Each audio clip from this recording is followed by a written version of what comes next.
force est de constater qu'à la souveraineté numérique française, vous avez préféré la souveraineté du marché.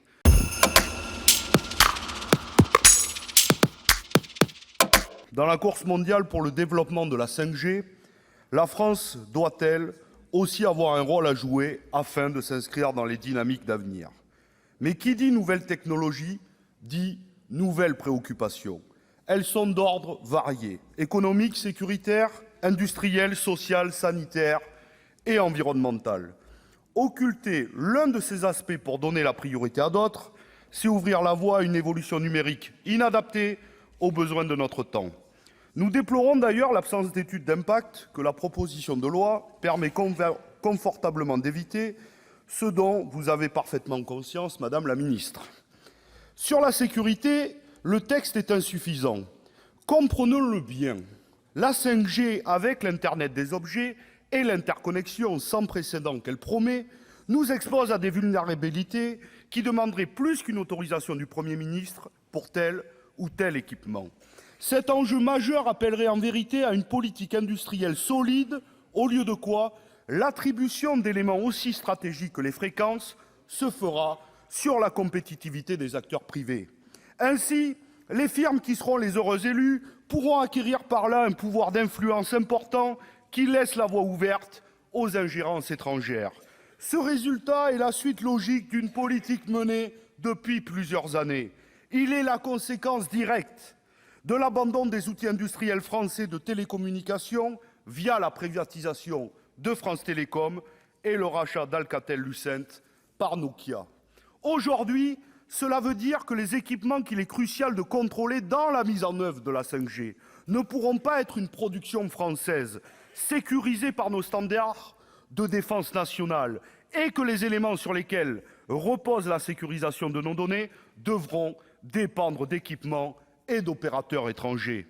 Là voilà la conséquence des ventes du patrimoine télécom français. C'est la dépendance envers des puissances étrangères sur des points où avancées technologiques et économiques vont de pair avec la sécurité nationale.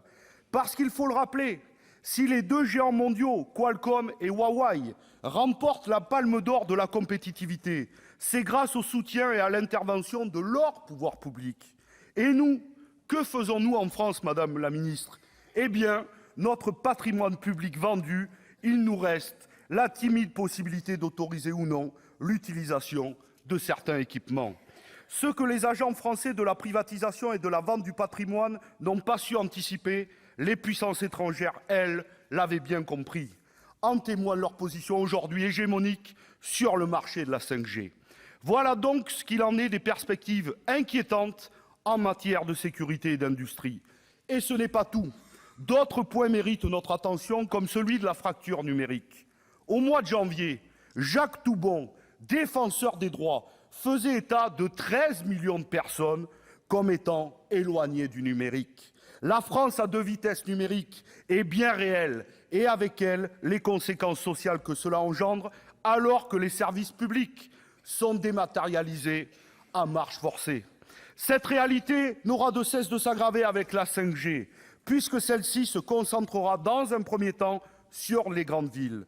Il faut être clair, cet écart de développement continuera d'accentuer une fracture numérique déjà lourde de conséquences. Nous attendons donc que ces enjeux sociaux soient traités au même titre que doivent l'être les enjeux de sécurité, d'industrie, de santé ou d'environnement.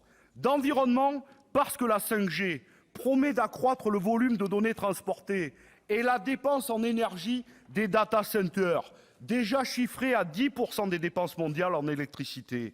À nouveau, l'enjeu n'est pas considéré à hauteur de ces implications.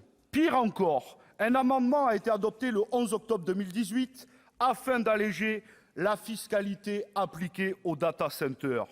S'il semble à la mode de brandir le principe du pollueur-payeur, il en est visiblement tout autre lorsqu'il s'agit de l'appliquer. Comment la mise en place d'un tarif préférentiel peut-elle encourager les efforts visant à la réduction des émissions à gaz à effet de serre? Champion de la Terre, je ne sais pas si vous l'êtes, mais champion des lobbies et du business, ça c'est sûr. Ces questions sont on ne peut plus d'actualité et continueront de l'être toujours plus à mesure que la 5G se développera. Avec elle viendront également les considérations d'ordre sanitaire, puisque les pollutions électromagnétiques promettent également d'augmenter. Alors que des études considèrent les radiofréquences comme cancérogènes possibles sur la 4G, et alors que nous aurons 1 million d'objets connectés par kilomètre carré d'ici 15 ans, quelles conséquences pour notre santé, notre souveraineté et nos libertés individuelles? Les appels d'offres aux plus compétitifs sont, eux, déjà sur les rails. Les rencontres entre vous, madame la ministre, et opérateurs privés se multiplient. Mais sur tous ces enjeux de société, point mort, rien n'est élaboré.